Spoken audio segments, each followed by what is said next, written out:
Hello, friends, and welcome to Top 3 at 3. My name is Ruel Gaviola. I'm your host for the show.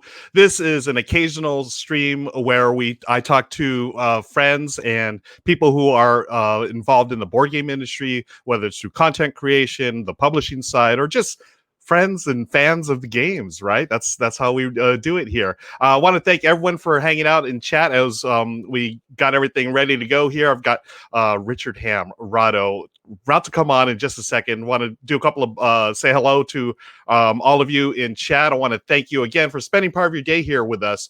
It means a lot. I truly appreciate the support. Just a reminder that Amanda Panda is our moderator in chat. So please keep things PG-13, and she won't have to bust out that band hammer. Okay, so thank you. I see a bunch of the regulars here. Book of Nerds, Daryl with 1R. Who else do we got here? Oh, hey, for Chits and Giggles, thank you for joining us. Electric Camel, Download Done Yet. Oh, so many great folks. So really appreciate it. As Amanda had talked about earlier, hi, Mike. Mike's here too. And Richard, thank you. Amanda talks about stream stacks. And folks, yes, this is a thing here.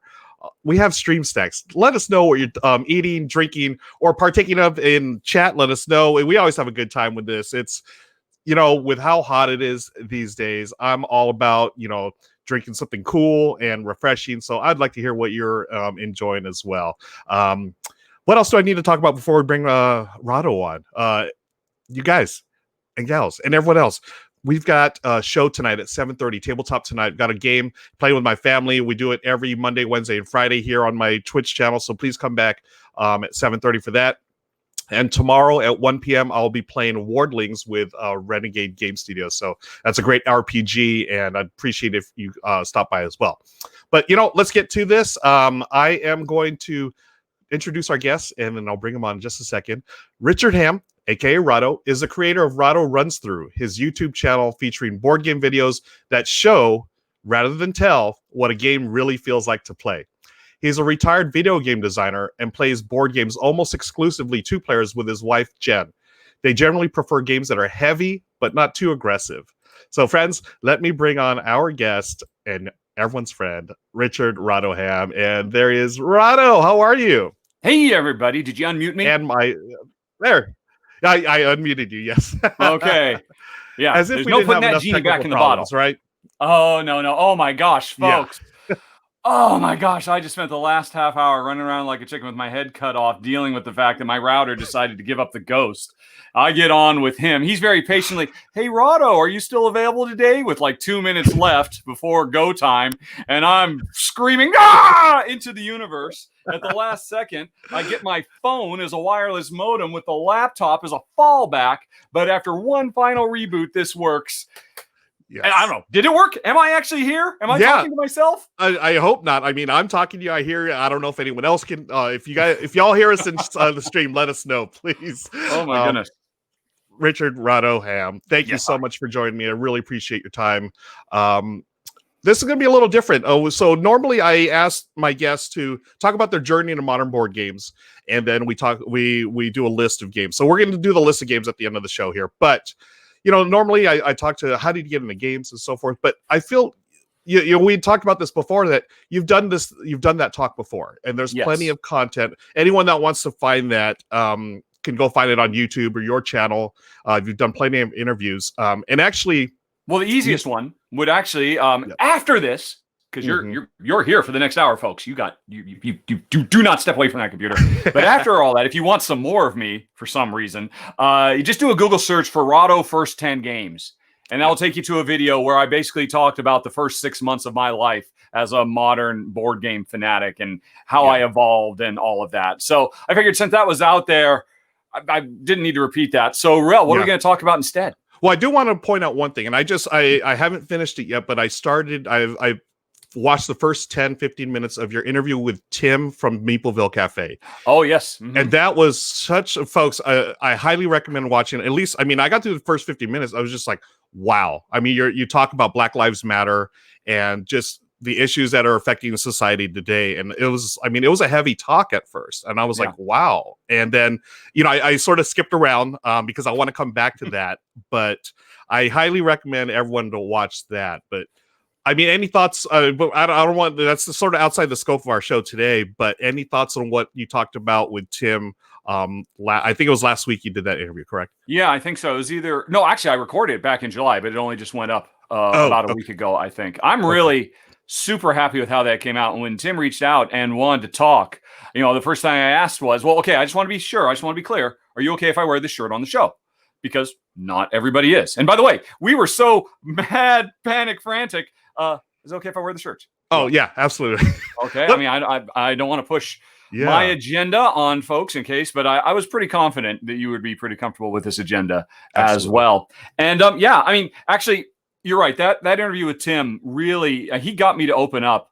Not only just about what I believe about the movement itself, but also the kind of the journey I've taken to get to where I am, to make a decision to wear this and not stop wearing this, because of mistakes I've made in the past and things that I have failed to see and things that I have failed to do. And I'm 51 years old and I don't want to fail anymore. I mean, the most impactful phrase I have heard this year is white silence equals white consent. And that hit me like a freight train. Because I thought, well, I mean, my show doesn't have to be about that. I mean, sure, I can stand for what's right, and I can do the right thing, and I can donate to the right causes, and I could say the catchphrases and the hashtags. But I mean, I have a platform, and Stan Lee, the great Stan Lee, had an amazing Stan soapbox, fighting back or arguing against folks who would say, you know what, all this politics working their way into our comic books and our funny pages, you should just stay in your lane and leave politics to the politicians. And Stan had the ultimate put down for that. And if anybody wants to see it, go to blm.rahdo.com. I've made an entire thread on my guild devoted to this and how much misinformation and propaganda is out there that sadly so many of our fellow Americans and fellow people around the world believe. And I try to counteract that a little bit. But more importantly, I think, the longer we all stay silent, the longer things don't change. So that's kind of where I'm at this point in my life.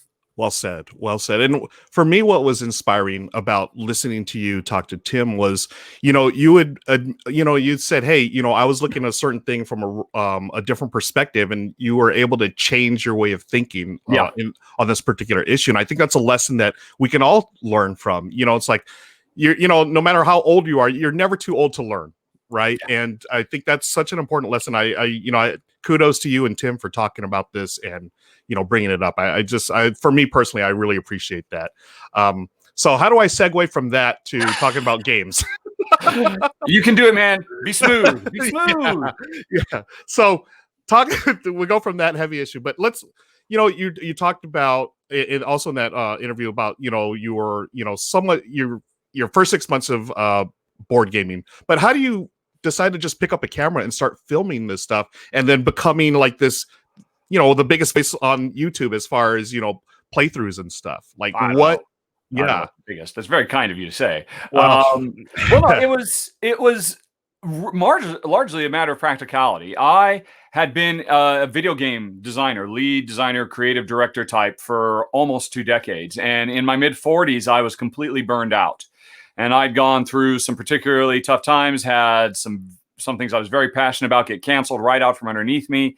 And I told my wife, I don't think I can do this anymore. I've been doing it for too long. I've been killing myself 60, 80-hour weeks, 52 weeks a year for 2 decades. I just can't do it anymore. And Jen said, well, why don't you stop? And we'll figure it out. And so I did.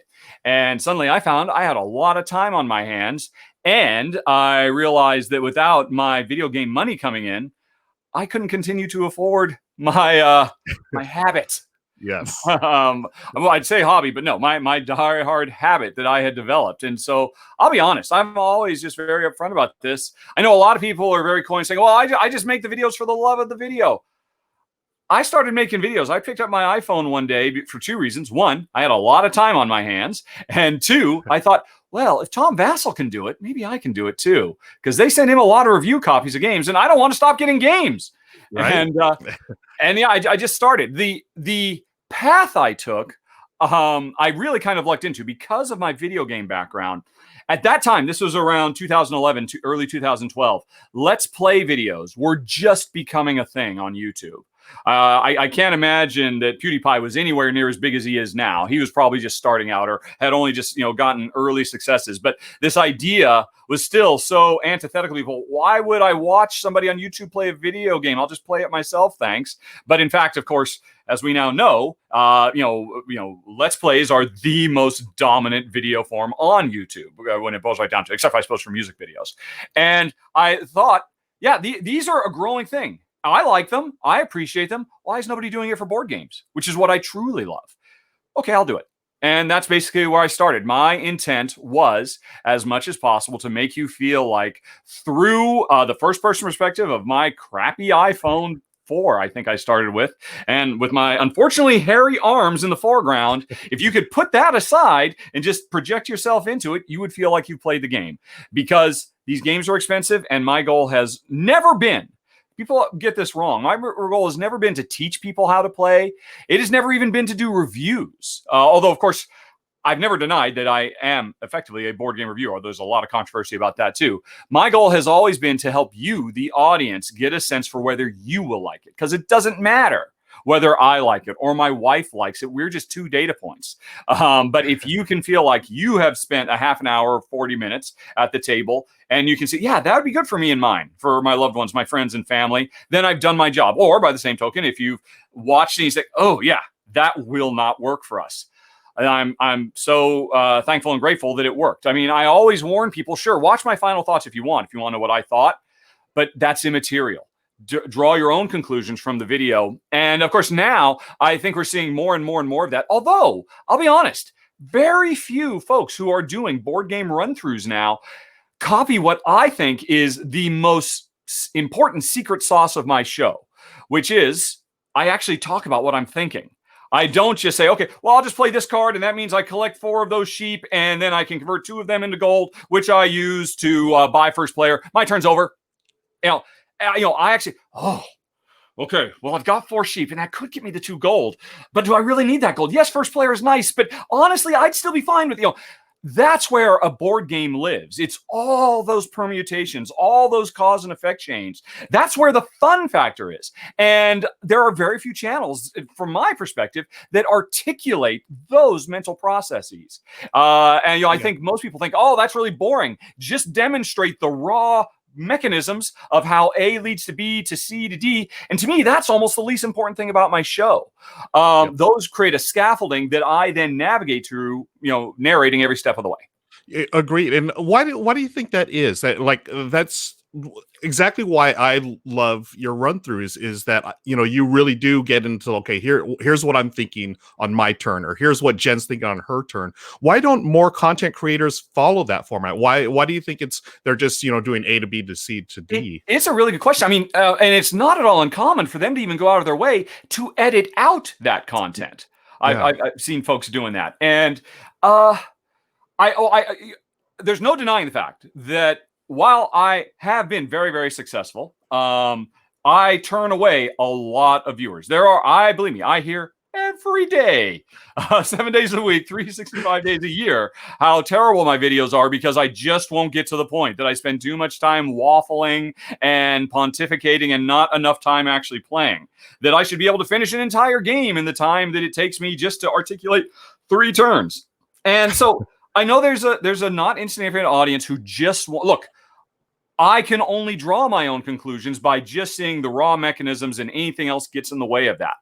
So I can only imagine a lot of folks, other content creators feel that way, that they look at me and say, gosh, if I would be fantastic if I could just take all of Rahdo's content, but strip away all that blather, when it's the blather that's the secret sauce. That's your personality. That's what gives it that human element, right? Yeah. It's like, here you are, the gears are grinding, and here's what I'm thinking. I want to go back to something you mentioned about burnout. You talked about burnout in your video game career. Have you faced that since you become a full-time content creator for board games?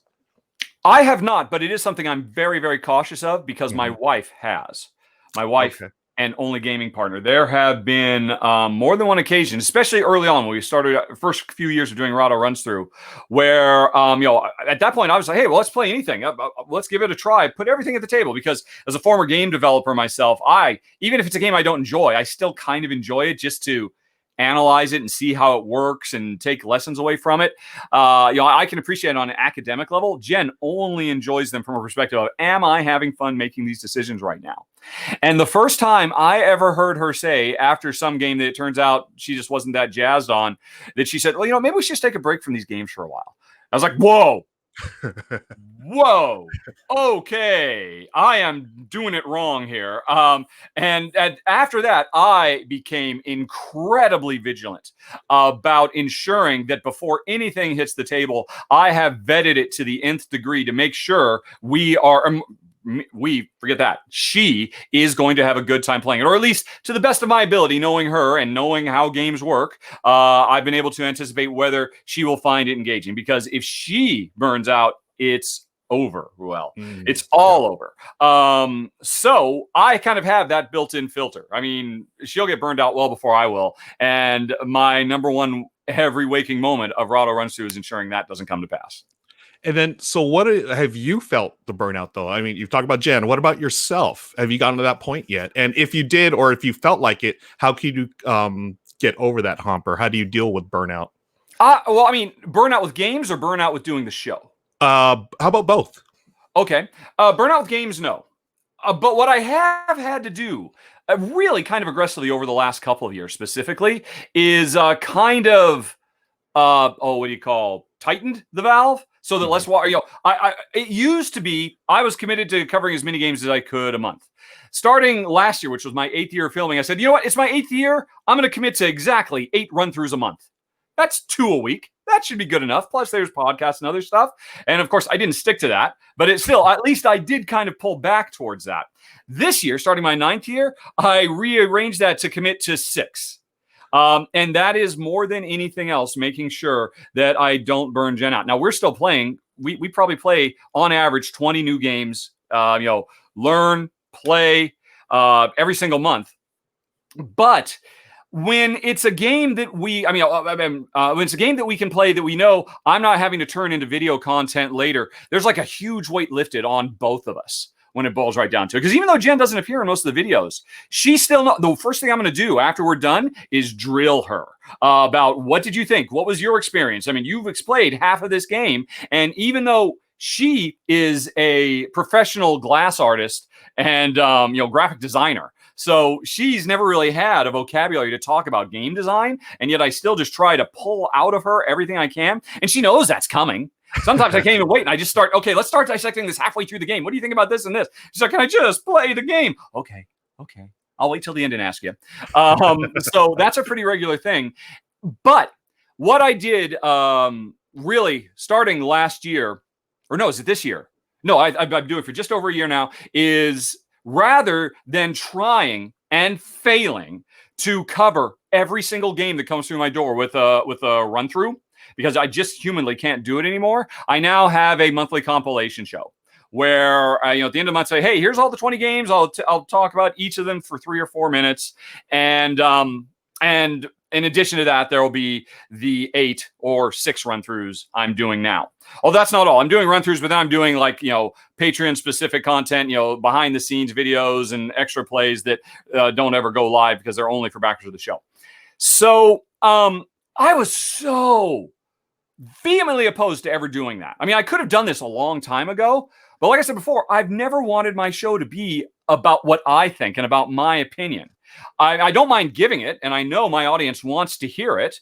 And yeah, I'm opinionated. Who doesn't like hearing themselves talk? But I never want. The thing that terrifies me most, and it hurts me the most, is anytime I ever read anywhere somebody saying that I led them wrong. And invariably it's because they went out and only watched my final thoughts, saw that I loved it, and got it sight unseen. I'm like, why did I spend 2 hours making that run through so you could have decided for yourself? It's amazing to me, Ruel.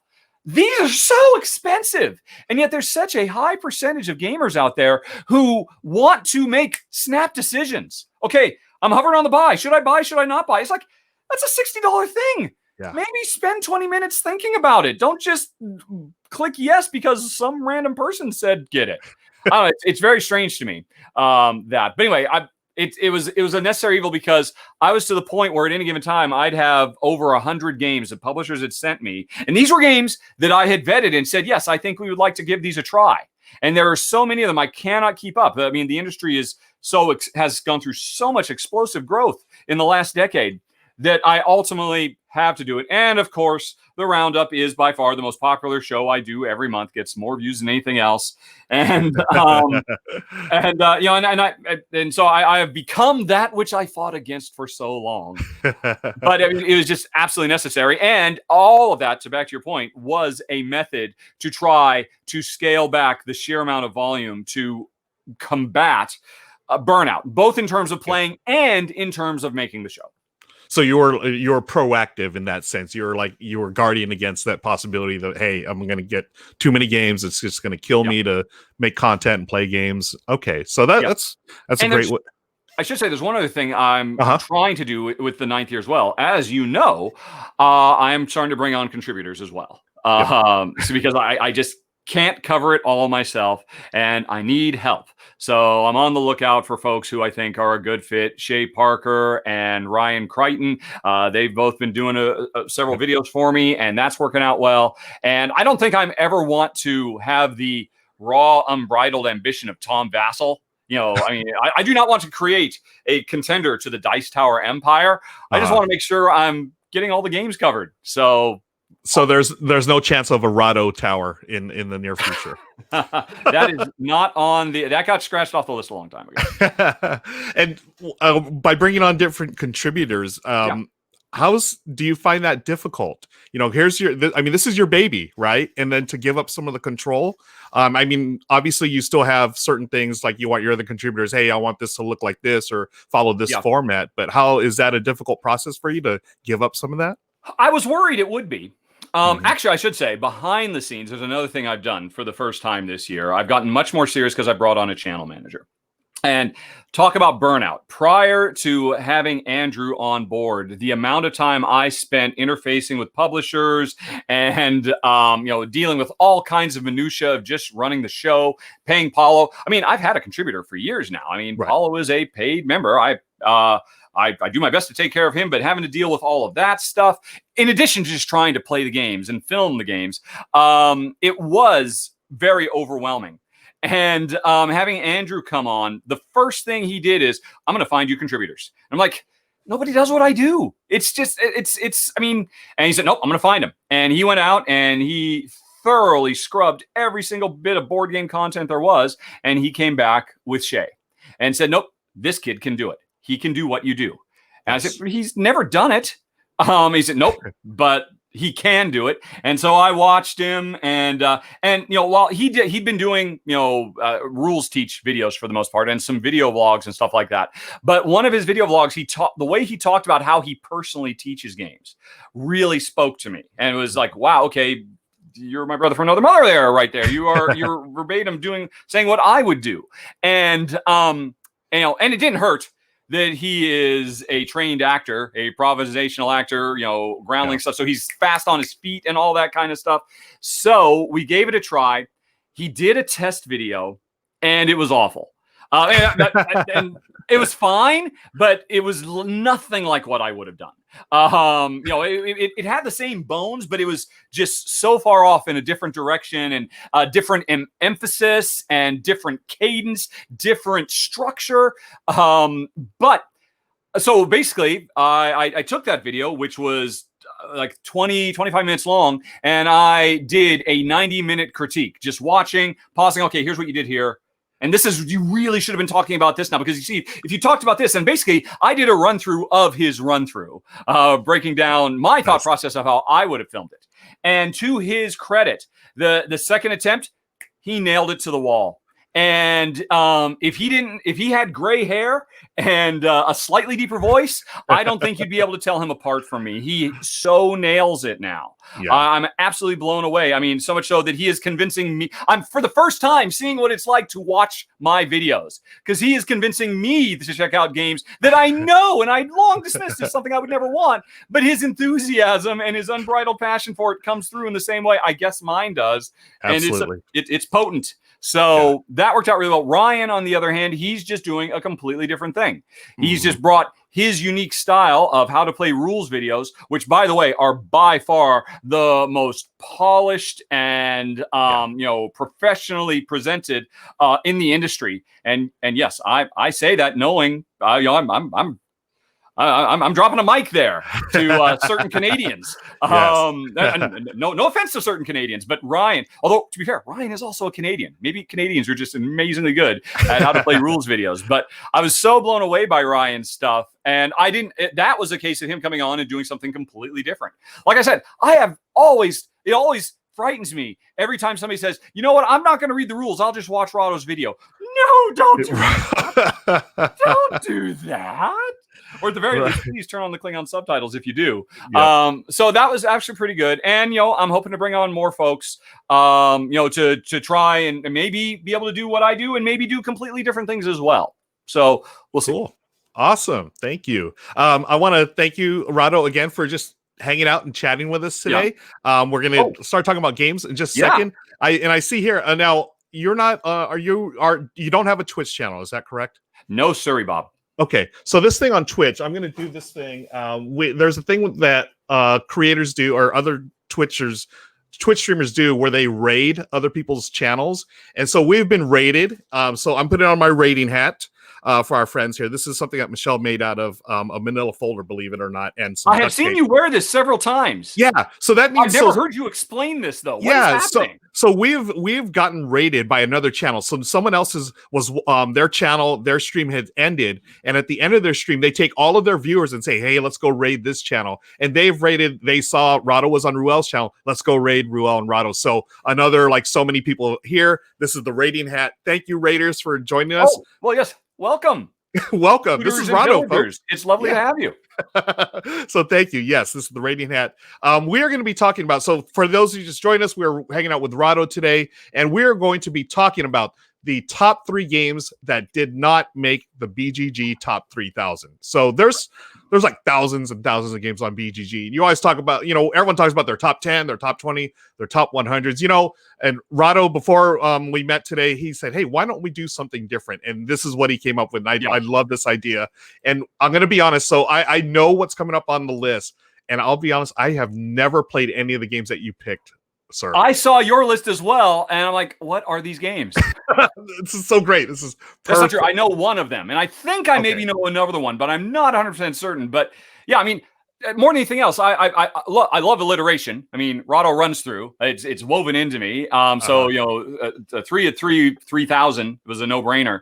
But it's also a really nice opportunity to talk about games that just aren't going to get talked about in any other format. Yeah. It's not that they're not great games. It's just that, they're not necessarily the greatest worker placement games of all time. They're just really wonderful games that were forgotten, as demonstrably proven by their low standing on Board Game Geek. Exactly. Yes. So thank you folks for joining us. I'm gonna kick things off. We're gonna both do honorable mentions, and we're gonna get into our top 3. So obviously it's really top 5, but thank you. I was just gonna call you out. If you were not going to come forward and for once and all admit this is really 5 at 3. Let's not kid ourselves. But like you said, I like the alliteration thing. So top 3 at 3 works better than top 5 at 3. So here we go, friends. I'm gonna start with my honorable mentions. So the top 3 games that didn't make the BGG top 3,000. My honorable mentions, I've got 2 of them: Blank Slate and Dr. Shark. So Blank Slate is a game from the Op that came out, I think 2 years ago or maybe 3 years ago, and it's speaking of. Game. Yes. We should mention one of the restrictions we agreed to is no games that came out within the last couple of years. Yes. Because if it's relatively new, it might still make its way up. Right. So we agreed on anything nothing after 2018, correct? Correct. That's right. Okay. Yeah, 2018 and earlier. Sorry, yes, thank you. Continue, sir. Yes. So Blank Slate, this is a party game where I think it's 3 to 8 players, and you all have a little, not a piece of paper, but you have a little dry erase board, and it's a word game. And what it is the clue cards have one word, like say fish, and then a blank. And that blank you're supposed to fill in with your own word, and then everyone reveals at the same time. And if you match with exactly one person, you get 3 points. If you match with more than one person, you get 1 point. If you match with no one, you get 0 points. It's a race to 25 points. It's basically a word game using Dixit style scoring, where you want to match with exactly one person. This game I absolutely love. It's a game that I play with family and friends, gamers, non-gamers. And what I really enjoy about it, especially nowadays, it's a perfect game to play over Zoom, Skype, or any other video conferencing software. So that's one of my honorable mentions, Blank. So have you played this one, Richard? No, I have not. I have not heard of it. And it sounds, I mean, because this sounds like it should have the success of Just One. This sounds like a really clever core idea. Yeah. And it's funny because it might have come out it was around the same time as Just One. And I feel I feel like the timing was sort of brutal on this one. Yeah. Oh, no. Yeah. Because personally, we got it. And then, my family and I played it. And then a month later, Just One came out. It's like, oh, no more Blank Slate. It's all about Just One. So yeah. Well, this is where we turn it all around. Exactly. Yes. Slate. Let everyone buy Blank Slate. But I feel like it's different enough where you can have both games in your collection. No problem whatsoever. Yeah. So that's one of my honorable mentions. I'm going to move on to my second one. And folks in chat, if you feel like if you enjoy these games, please let us know in the comments below. I want to thank Amanda for moderating chat. There's a ton of comments. I have not been able to get to them because we're just talking away. And we thank you all for joining us. And I'm going to move on. We are being rated, and we got rated again. So hats off. Yeah, we got rated twice. This is crazy. Richard, you got to get on Twitch. I mean, you're gonna get rated this much. I'm coming over to the tab and looking every once in a while, and it's just a hodgepodge explosion of colors and icons. I don't even know what I'm looking at here. Right? Yeah, and I'm still learning. So yeah. Treasure chests and baskets and presents and crowns emojis. And it's great. So let's move on for my second one. This is a game called Dr. Shark. And this is, I think it's 4 years old, probably 2016 or 2015, maybe. I think I know this one. Yeah. So this, I just happen to have the box here. This is Dr. Shark here. Yep. Reach into the bag, feel around. Yes, right? That's it. Yes. Exactly. Okay. So it's another party game. And it's a unique game in my collection because like Rahdo was saying, you reach into a bag and pull tiles out and it's very tactile. You're feeling the shapes of the like puzzle pieces, or you're feeling some of them are like rough, like almost like sandpaper. Others are smooth. Others have like a little pattern on them. I mean, it's so unique. You're just pulling in and you're trying to solve these. It's set collection basically, but you're trying to collect the sets of different textures, shapes, or whatever. And it's by Antoine Bauza. I mean, he's like one of the designers. Oh my gosh, I didn't realize that. Wow. Yeah, it's him and like two other people. But the reason why I love this game, I mean, it's a fun family game, but it's got the single best shark shark piece ever, and here it is right here, folks. Oh, that is a fine shark piece. Yeah. So and what this is used for nothing except to bother your opponents. When it's their turn, you just take this little shark and you smack it up next to their head to distract them. It's while they're silly. Trying to do the tactile, I feel leather texture or whatever thing. Exactly. Okay. You make them more nervous or more anxious or whatever. So or annoyed. More annoyed. Whatever definitely. It takes. Yeah, so that's one of my honorable mentions, Dr. Shark, and you've played it. Obviously, you have played it. No, I've not. I've known of this game for years, and I've always been curious to try it. I mean, it has this really cool retro James Bond 50s secret villain lair vibe to the art, and I like the idea. I mean, but like I said, it is mostly a party game. I can't imagine it's going to be a particularly compelling. Let's sit down and for a 2-player game for a half an hour and a battle of it's probably not that. It's just definitely more clank, clank, clank, and what do you think that was? It's a pentagram. Come on. Type stuff, that's it exactly. Yes. Yeah. So those are my two honorable mentions. Let's move on to Rahdo's. You have two as well. Okay. Yes, I do. Also known as my number 5 and my number 4 on my top 5. Top 5. Speaking of, folks, I haven't recorded yet because I wanted to see how this was going to go. Every month I do a top 10 video. My top 10 video for this month is numbers 10 through 6 of this list. And so after that'll go up, I'll be pointing. By the time that goes up, I'm sure this video will be available. And so it'll be, I'm just here basically to do half of what I had to do anyway. Real just helping me out. Happy to be to help you out, sir. Right. So my number 5 is Arhayal, which is a Tetris-style polyomino tile laying game from the designers of one of the heaviest Euro board games the industry has ever seen, Madeira. And for those designers, was it Nuno and I can't think of their names off the top of my head. I'm drawing a blank. Yeah, Nuno Centennial. And Bizarro. Paulo, and Paulo Soledad. Paulo Soledad, yes. Okay. I've met these guys in real life. They're great guys, and nice. They're known for crazy heavy stuff. But this is a very fast, light playing game where every player is effectively playing Tetris, which is to say the polyomino pieces, when you get one, you have to put it up at the top of your board, and it has to slide down. And when it gets to where it's going to go, you can slide it to slip and everything. So it's exactly Tetris-like. But imagine, if you will, Ruel, a game of Tetris where you don't have free reign to rotate the pieces on their way down. All the pieces that I can draft from are on this little spinning board, and whichever way they're facing, if I see the all-important one line, that you want to slide in perfectly to, the Tetris feeling, everybody's done it. Yes. But it's horizontal. It's lying flat. I don't want that. Well, one of the actions I can do on my turn is rotate the entire dial so it and all of the other Tetris pieces get rotated. So I can't just rotate one. I'm rotating everything that's available to me, and everything that's available to you, because anything I don't take is available to you on your turn. So it's basically Tetris, but with this really crazy extra level of puzzleness of you having to manipulate and rotate multiple pieces at once, either because it's going to get them where you need them to go, or the size and shape, or because you can see what your opponent, the next player, needs. So, okay, well, if I rotate this so I can make this S the right shape for me, and it also messes up that L for you, so much the better.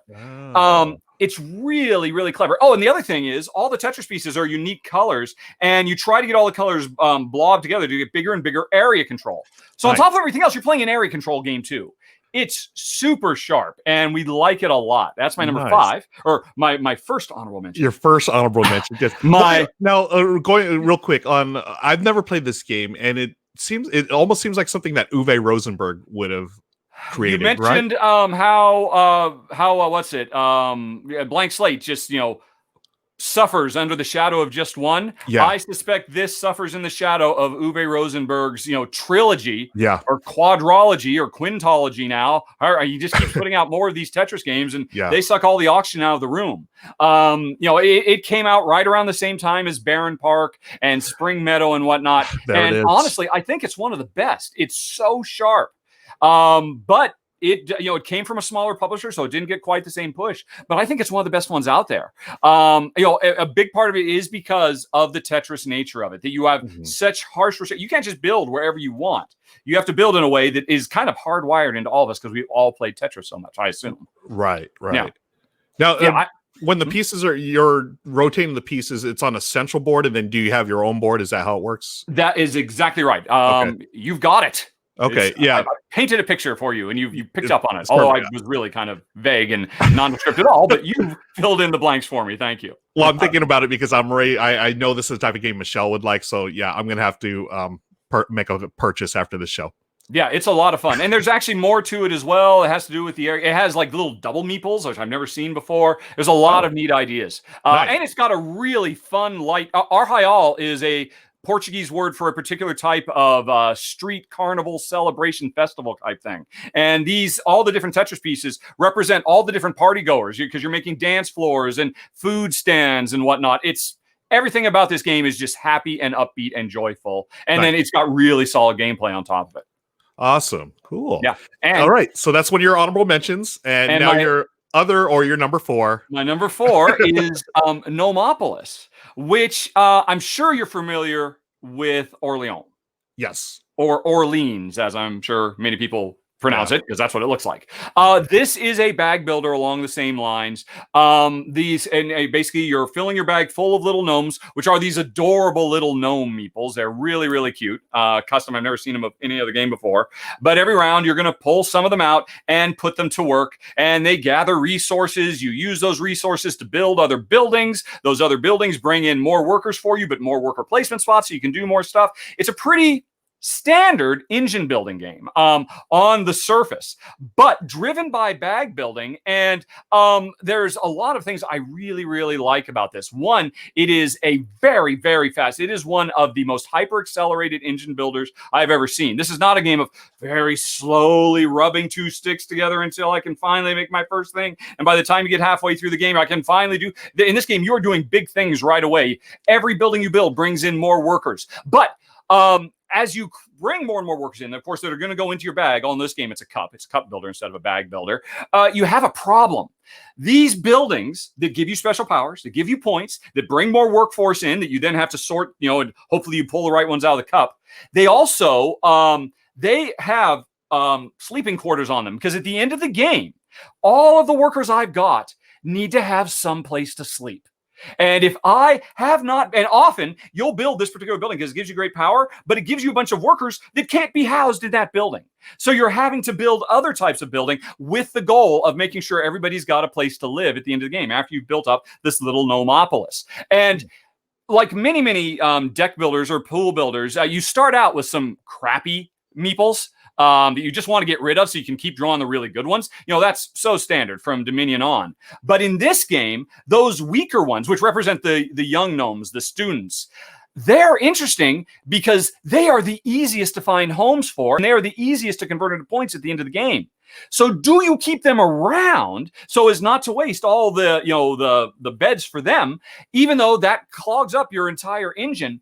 It's really clever. And if all that weren't enough, another thing I can do, it's Jen's favorite thing. I can take my cute little wooden meeple, put them on a cute little armadillo, a wooden armadillo, and drive that armadillo over to your nomopolis so I can use your worker placement spots.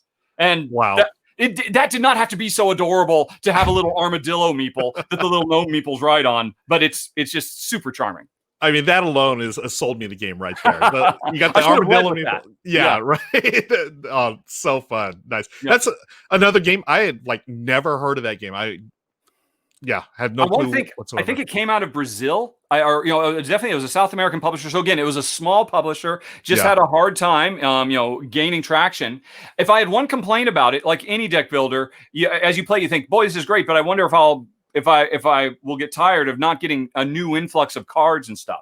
And I was so happy. Just a couple of weeks ago, I saw that they are producing their first expansion for it. Oh, cool. Which is awesome, which I assume means they're also producing another reprint of the main box as well. Right. So fingers crossed, it will be available soon, because it should be, because it is excellent. It is basically, if you like Orleans and you wish, boy, I wish I could play this with my family and friends. It is like Orleans, the Gateway, or the Gateway Plus game. Okay. Wow. So right there. Yeah. That sold it. Another one. Okay, folks. I hope you're keeping track, because I've got 2 games I'm going to buy real soon. All right. Thanks to Richard. So let's move on to our top 3. Now that we've done our honorable mentions, not our number 4 and 5. Those are honorable mentions. I'm going to go with my expected to have one of those experiencing technical difficulties to pop up when I started reading you the riot act, and when I'd come back and say my honorable mention is, but no, you admitted to it right off the bat. You threw me for a loop. I'm honest, if anything, folks. Let's go to my number 3 is Desktop Hemocon Battle Kit. I've never heard of this. What is this game? Oh, this is actually really great. My friend Ben Osteen is in chat, and he taught it to me and Amanda Panet, actually. I think this game we got at Dice Tower West 2 years ago. At Dice Tower West in Vegas. I think that's where he got it. But anyways, we played it at a convention. This game is this crazy Japanese, almost like a Japanese game show of like battle bots. Mm-hmm. And it's this really fun and crazy mashup of Patchwork meets Robo Rally. So yeah, Patchwork, right? So it's got the, you were just talking about the Tetris tiles. It has Tetris tiles in a big circle on the table. And those pieces you're going to be building your robots with. But when you take the pieces, you don't actually put it on your board. You put it next to your board in a stack. So it's like this, you just collect these stack of pieces. You've got these, tetraominoes or whatever they're called, Tetris pieces. Yeah. And then when everyone's drafted all their pieces to make their robot, you start a timer. And you have 1 minute to place all these pieces, in the best way you can on your player board. And that's your robot. So then after everyone's done that, you get points and so forth. Then you go to the battle phase. the battle phase, you use the little pieces in your robot. You're going to move your robots and they're going to fight each other. Sometimes they're going to be doing loops around each other, and sometimes they'll miss you. It's wild, wacky, and fun. And it's, Wow. yeah, it's one of those games like I never thought Patchwork and Robo Rally mashed up in one would have worked, but it's a blast. It's so much fun. Yeah, it's insane, but it totally works. And it's like maybe a 35 minute game. It's light, but there's really neat thing going on with the you get that 1 minute to, make your robot. It's a lot of fun. What is a HeboCon? I have no idea. Okay.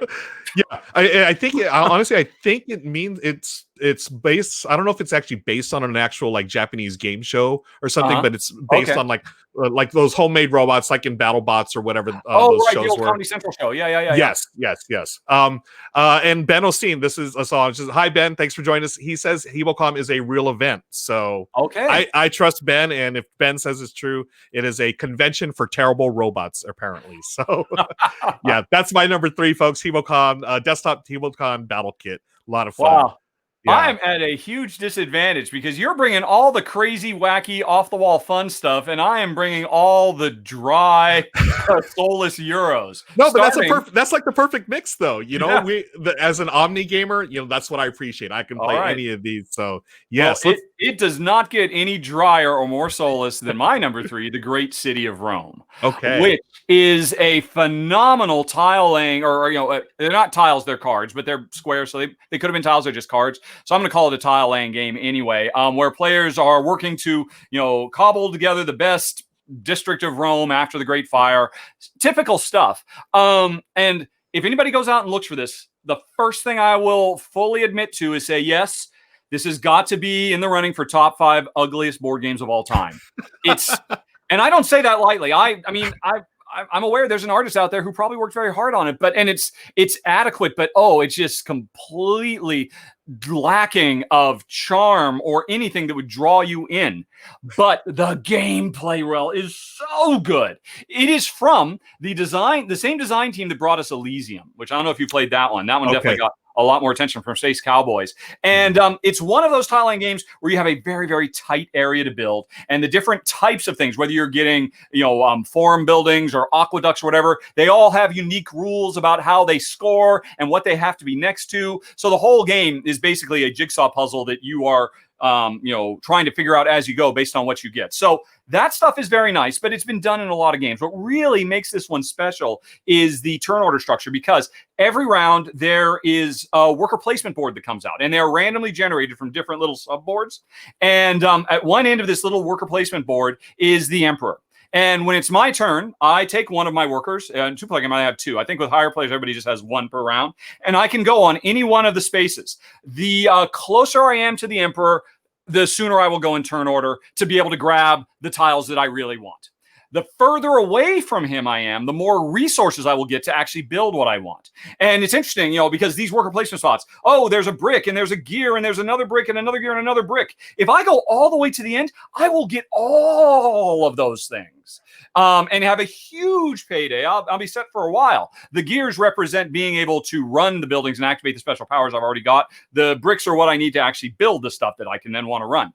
So it's an incredibly tight decision space. It kind of has shades of King Domino. It's a different thing, but it kind of has that same vibe, that tough choice of, the higher up I go, the more likely I am to get what I really need, but I'm hurting myself long run. So trying to find that balancing act, it works so well here. It's incredibly tight, incredibly tense. It's a really short game too. Actually, that's true for my next one as well, that they are really quick. You do a lot in a very short amount of time, and just the tension is agonizing as you sweat over every single brick to build whatever building, because if I can just get that one more aqueduct, but you want it to. So, I could get it, but then I don't get the brick I actually need to build it, and all that kind of stuff. It's very, there's nothing in here that's going to make anybody say, oh my gosh, I've never seen anything like this. But it all comes together in such an incredibly satisfying way. And I really do think if they had gotten the Miko or Michael Menzel, or a more really highly respected artist on it, it probably would have caught a lot more eyes. But I love it. Ken loves it. It's my number 3, The Great City of Rome. Nice. And now that was actually what I was going to ask. Like, do you feel like the art set it back and sort of? So. I really, really do. And then why does a game like, say, Concordia get away with it? Because I think that's one of the worst covers ever, right? And yet that game is highly rated. Yes. And although once you open the box, I mean, I would argue that Concordia has a certain austere beauty to it. Yeah, there's nothing other than arguably the cover itself, which they then went with the salsa and made maybe even a worse cover. I think the new third cover, they've kind of turned it around. But you don't play the cover, you play the game, and the game itself was a really evocative and atmospheric recreation of the ancient world. This game is not. All the buildings they're put at this kind of weird oblique angle, so they just look like harsh diamonds. There's no detail to them. It's just, I mean, as you build, the longer you play this game, the uglier it gets. Oh, okay. Yeah, and that's definitely different than I love Concordia. So, and just again, it took me a while to play Concordia. I mean, it was just I've always wanted to play it, but I don't know if it was the cover or whatever, just kept me away from it. But I finally did sit down. Yeah, that's so good. But yeah, okay, great. So, Great City of Rome, another game I've never heard of, but it sounds like I would totally play it. I mean, it sounds. If you dig Concordia, I believe you will dig this. Cool, awesome. Yeah, thank you. Let's move on to our number 2 game. So my number 2 is Sword Crafters. This is a game that it's all about the components. I mean, you are crafting an actual exact opposite of mine. Again, our list could not be further apart. We go from dry Euro to this wacky game. It's set collection. You're crafting a sword, and all the different pieces are the pieces that. You're gonna say something. I was gonna say you're bearing the lead. You're crafting a sword in real life. Yes. You are making a 3-dimensional sword in this game. It's so cool, right? And it's, you take the little pieces, and depending on where you put them and which ones you collect in your on the hilt and going there, that's how many points you're going to get. And the basic mechanism is really cool. I've always loved the games that have I cut, you choose, right? Yeah. So you have those pieces on the table, and then you're going to cut. And then someone else, the next player is going to cut the next player. So then you're going to have these different choices, and you select the ones that you want, or you just select the ones that you don't want someone else to take. You build your sword. It's a 30, 45-minute game. Super. I mean, it's just talk about table presence. I mean, at the end of the game, you're wielding swords and try not to hit each other. It's all you can do, not to actually, okay, now let's go have a sword fight. Right, exactly. So that we can actually destroy all our components. Exactly. It's so much fun. So that's my number 2, Sword Crafters. You've played this. I have played that one. This is a very good one. And actually, you only told half the story. The I cut, you choose is literal. Because as I recall, you actually put out a grid of tiles that represent the different building components of the swords, and whoever is the lead player literally cuts that grid in half and then cuts it so it gets cut into quadrants. I mean, you don't actually use a knife or anything like that, but it's just it's a testament to the thought process that went into the development of this game, that it makes we slice this up and then we cut up to the divides really sharp. Our only problem with it, and by the way, it's a rare I cut, you choose that works well at a lower player count too. I felt it worked very well as a 2-player game, and often these games don't. Our only problem with it was, at the end of the day, Jen had a hard time enjoying making something that his sole purpose is to kill human beings. Oh, that's literally what it. But that's a testament to you feel like you're building a sword, and if you're it makes you feel like a kid again, just want to play sword fights. And Jen's like, well, how would you feel if we were making toy guns? I'm like, I don't know. That'd probably be pretty fun too, actually. I have to admit. But it was not for her. I mean, she got into the theme a little too much. Yeah, I was going to say, I guess you can get around that by saying, hey, these are the swords you're crafting to go fight, monsters or orcs or something like that. So, Now, why do you think, again, you have so much experience with games and everything and seeing what sells and what doesn't. Why didn't this game take off? I thought this game was brilliant, and just the marketing of the pieces alone. Why didn't this catch on more? It is, and it's really clever. I mean, again, we have not told the whole story. Driving, everything we just said, which it seems like, oh, it's just all about making a really cool sword. No, it's a really sharp set collection game. Because the pieces you're trying to get certain types of emeralds or jewels or metal compounds to make the blade or the hilt and all that stuff. It's really well done, with a very interesting race to try to compete to get mastery of these different things. My guess, if I were a guessing man, is it suffers from its central gimmick. It looks so much like it's just a silly, cheap knockoff gimmick, for kids. Yeah. It looks like it would be, this is something to go, throw to the little boys so they can just go play sword making. When in fact, no, it's a really clever set collection. I split, you choose game. I don't think I'd want to play this with a young kid. They'd get really frustrated because there's a fair bit of challenge and depth to the decision. But, they would have probably been better off saying, oh, no, let's be a bit more austere. Let's make it a little bit less fun and a bit more dry and say, well, yeah, look, let's make a two-dimensional thing and it's this beautiful work of art, as opposed to, no, it looks like we ended up creating Minecraft swords when it boils right down to it. Yeah, totally. Yeah, because they're very sort of blocky, made out of all these tiles. Yep. I suspect it's people judging a book by its cover. Interesting. Yeah, I totally agree. So that's my number 2, Sword Crafters. Let's move on to your number 2. Alrighty, let's go. Which is going to be a lot different than Sword Crafters.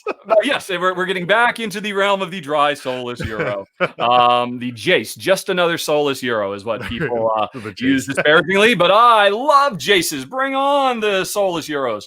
This is Race to the Newfound Land, and it is from Hans and Gluck. I cannot remember the names of the designers. And I should have done my research. But I'll as pull we it up right now earlier, thank you. Yeah. Sorry, Martin Kallenborn and Joshin Scherer.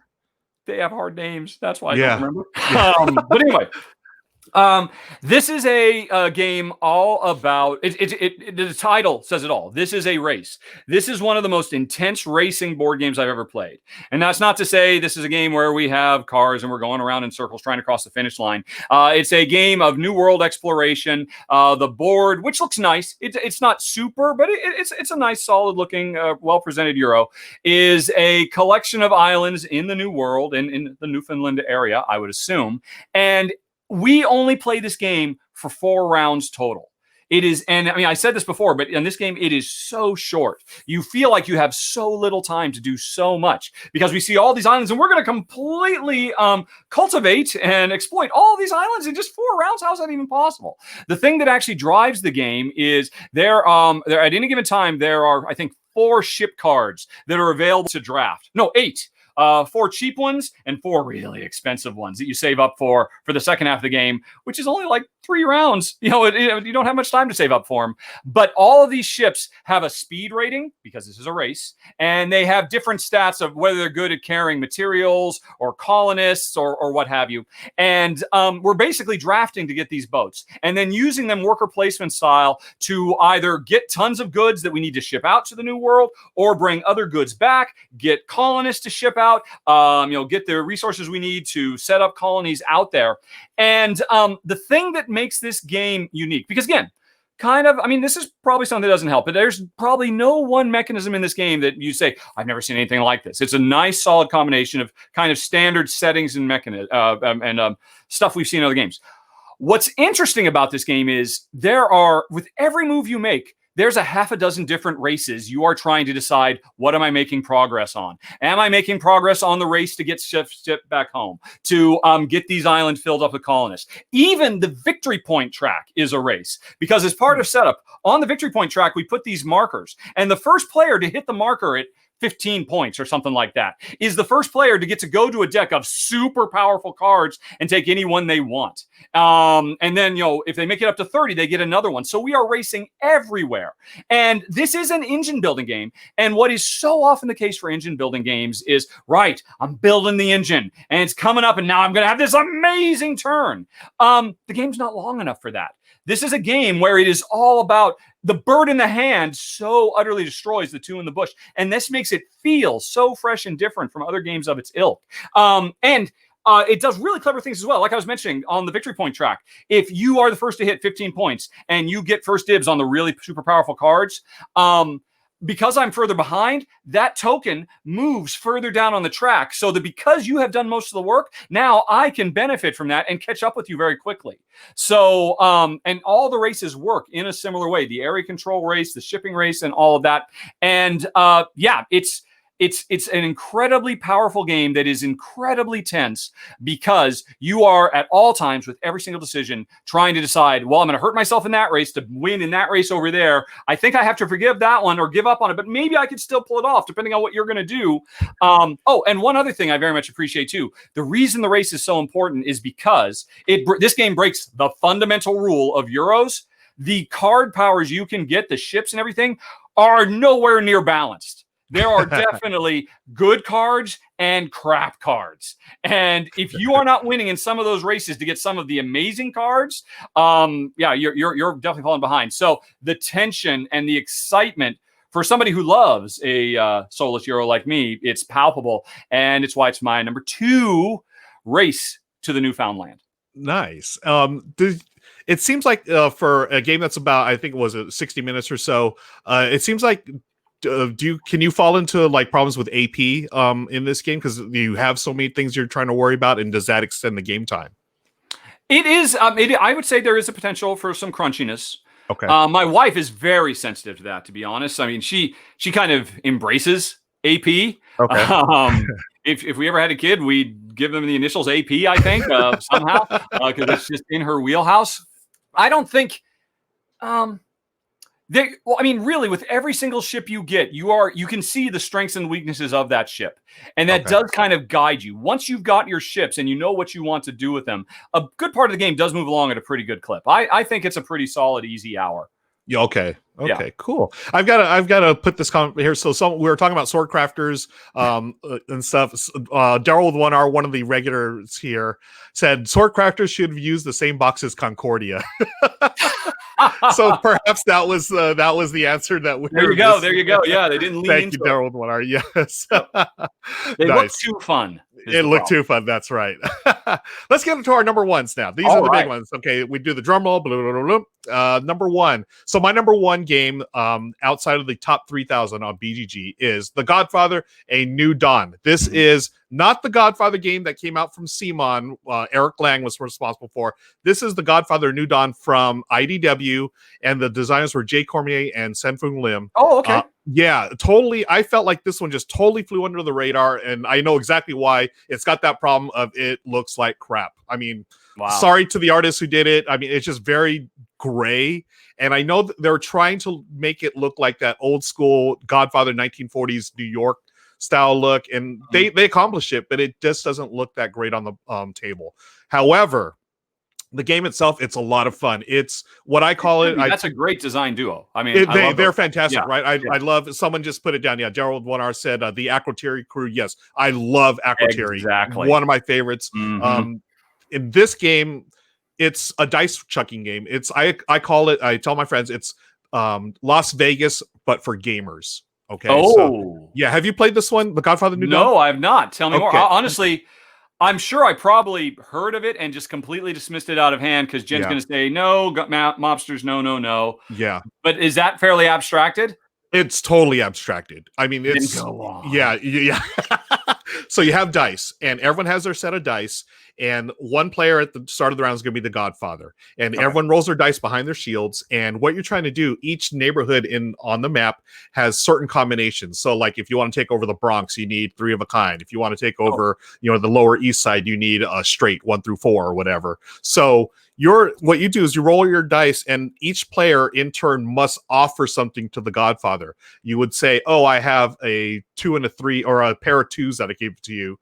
And then they'll say, well, I'll take those, or they won't. And then there's certain compensation. If they take them, you get a special die or whatever. And then if they don't take them, then you have to give them something else. Anyways. And this is a requirement. This is a requirement. Right. This is not something people are doing strategically. It's like, oh, this is something I got to deal with. Yes. Everybody's got to... Yep. Okay. Yeah, and so that's a little bit of the theme. You have to give something to the Godfather, and they're going to make an offer that you can't refuse. They're going to say, hey, you're going to take this or you're going to take that.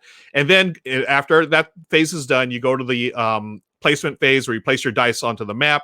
You try to take over the neighborhoods and score the most points depending on where you go to. And then, of course, if some of your you can be muscled out of certain neighborhoods. If someone goes there, they can muscle you out, and they're going to dump you in the river, in the Hudson River. And in the Hudson River, don't worry, even if your workers are there, they're sleeping with the fishes, right?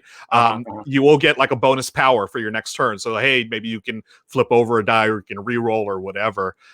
For a game that's like 45 minutes, I feel like it's the game that gamers want to play if they don't want to play Las Vegas, but they love Las Vegas, that whole area control bit. This is area control, but with more going on. You have more decisions, and the player players are fun, and it's an easy game to learn. And thematically, it is The Godfather. It's totally abstracted though because of the little dice, and you have your little gangster meeples. But it's a lot of fun. I really enjoy it. It plays up to 6, and unfortunately, just the art is just so drab. They didn't do themselves any favors with that, but the game itself is rock solid, and it's my number 1 game that's outside of the top 3,000 on BGG.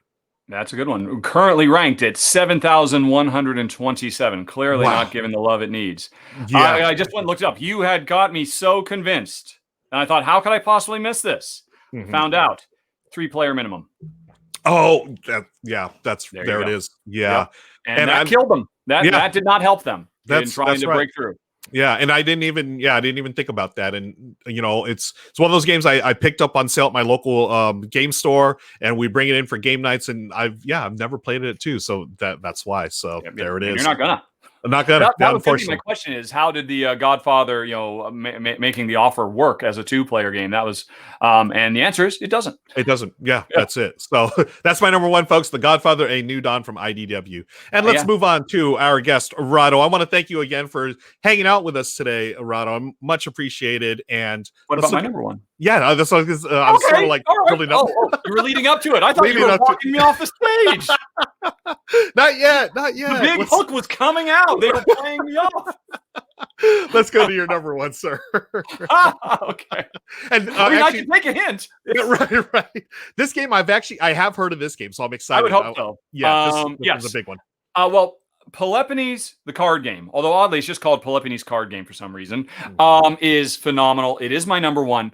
And I should say, the full big box Peloponnese game is in my top 10 games of all time. So it really should come as no surprise that I'm predisposed to love this. But, I love it so very, very much.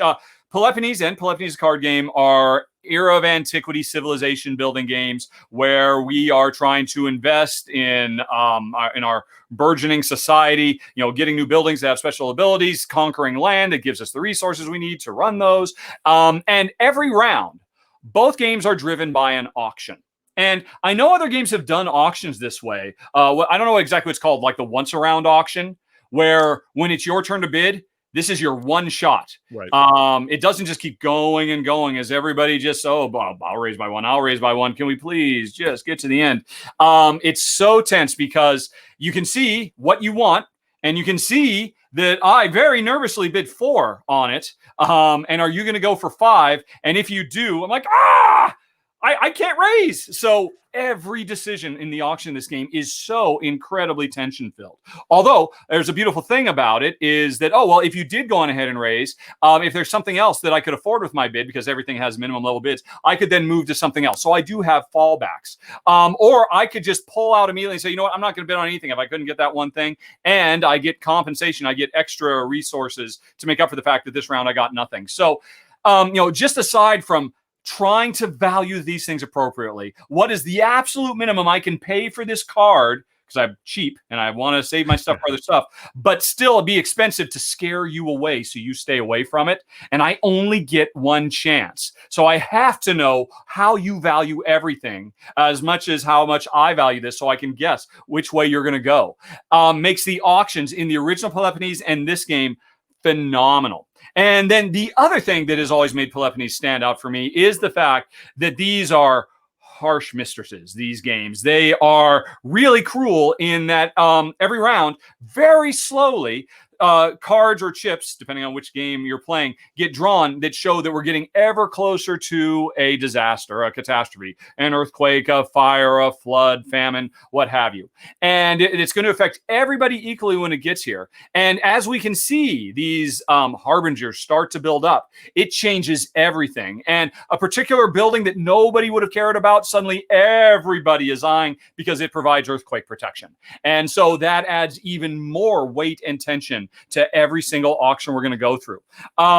But the interesting thing about Peloponnese card game that does all the same beats as regular Peloponnese, although the whole game is basically just a single deck of cards and some chips. So it's a super portable, very, very heavy Euro-style game in a crazy portable package, not something you normally see.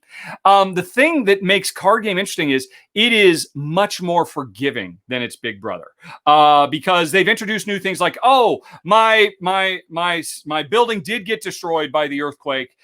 I can invest in restoring it. And, I can kind of bring it back. So there are lots of fail safes. Every resource I have, I can actually instantly sell it whenever I want if I just need a little bit more money to win in an auction. And, I can be storing stuff up to use for my original, but, oh, you bid higher than I thought. Okay, I can still get this if I want. So the game gives you an intensely broad amount of freedom to solve the problems that the game puts in front of you and that you create for yourself.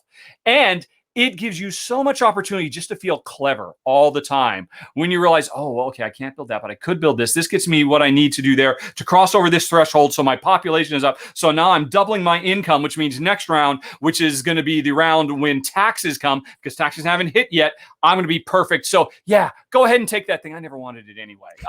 The game is constantly if you get into it, you are constantly getting the dopamine rush of this was an impossible situation. This is the solution. And the way everything comes together. But every time you play, it's going to play out very, very differently based on the order that the opportunities come out, the likelihood of different disasters hitting. I love everything about Peloponnese, and I love Peloponnese, the card game.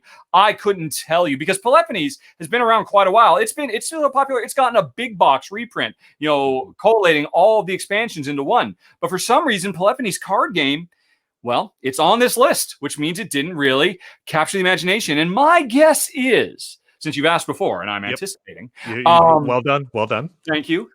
Maybe Peloponnese fans unfairly dismiss this because what is so often the case when you have a big game, the card game, it loses to so much of what the big game is and it becomes something different.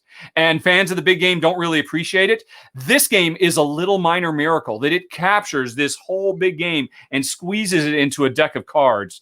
And I'm really blown away by it. It's my number one, top 3 under or over 3,000. Wow. So as a fan, Yes. Do you play this one more than the board game now? Because I would, yes. Okay. One, because of its super hyper portability. Mhm. The only thing, there's 2 things Peloponnese has over it. One, a boatload of content. Peloponnese has been around for years, and it's had it's got a big box worth of expansions that have come out, whereas card game has only gotten 1 expansion, sadly. So there's just more. But the other thing, I will admit, personally, it wasn't too long ago that I did my top 10 masochistic games list because I love games to beat up on me. And regular Peloponnese is a harsher game because it puts you in much tighter straitjackets, doesn't give you as many cool little tricks to get out of problems and, skate away from disaster. I think the Peloponnese card game is a great introduction because it gives you all this freedom. It's it's almost like Caverna versus Agricola. Okay.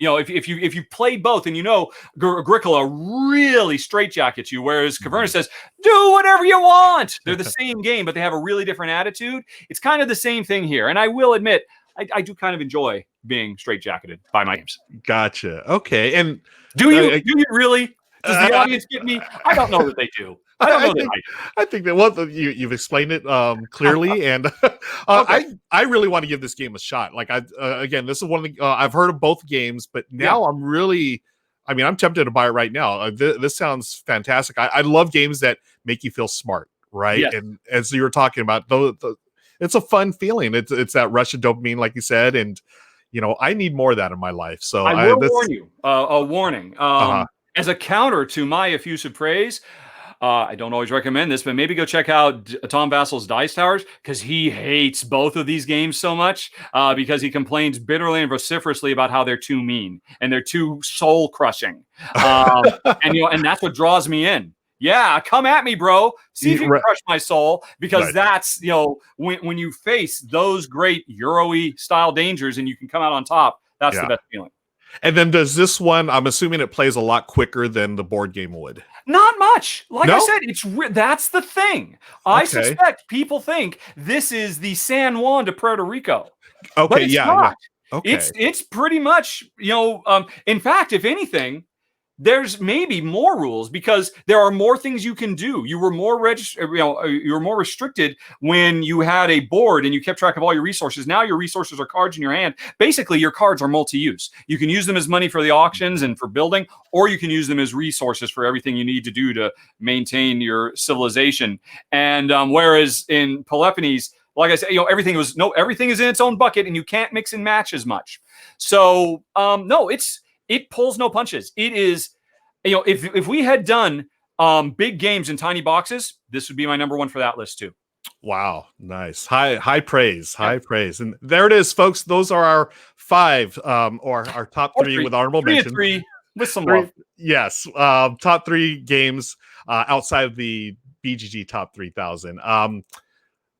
Thank you so much. So now we're going to get to the end of the show part where I say thank you. Oh my gosh, we've gone long. We have gone over, so I do appreciate you spending some extra time here. So I put on the screen here, follow Rahdo on YouTube and Twitter at Rahdo. Anywhere else that where we can find you, my friend? Well, I mean, all of the social medias, twitter.com/Rahdo, facebook.com/Rahdo runs through, instagram.com/Rahdo runs through. Probably the most important one, patreon.com/Rahdo, in case you'd like to get some exclusive behind the scenes content for my show and voting privileges and this, that, and the other. Or if you just want to talk to me and fellow fans of the show about Euro-y type stuff, go to guild.rahdo.com, which is a dedicated discussion forum to all things Rahdodom, which means all things dry Euro-y. Awesome. And I want to thank everyone in chat. Thanks, Amanda, for moderating chat. Thank you, friends, for joining us. Much appreciated. This has been great. Richard, I want to thank you again from the bottom of my heart for spending an hour, 20 minutes and counting of your time. I know it's valuable, and I do thank you for spending it here talking about games and talking about, hey, we also talked about content creation too. Yes, a little bit. Yeah, so thank you, sir. And friends, I'll be back later on tonight, 7:30. We're going to play a game with my family. I don't know which one yet because I'm totally not organized, but that's how What are you leaning towards? What's your gut tell you? Gut feeling right now, I've got 2 of them, either Sorcerer City or Lockup from Thunderworks games. So a quick partyish one or a fairly long cutthroat one. Yeah, those are 2. That's 2s. That's what happens when you're an Omni gamer, right? There you go. Yep.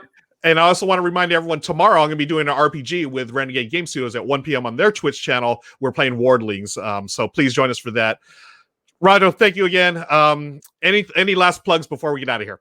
No, I got nothing, man. It is hot in here. Yeah. I don't have my ceiling fan turned on because the mic is too sensitive. Oh my gosh. Well, thank you. Done. Yeah, thank you for sweating it out with us, my friend. Literally, yes. All right. Thanks, everybody. Take care. We'll see you next time. Bye-bye.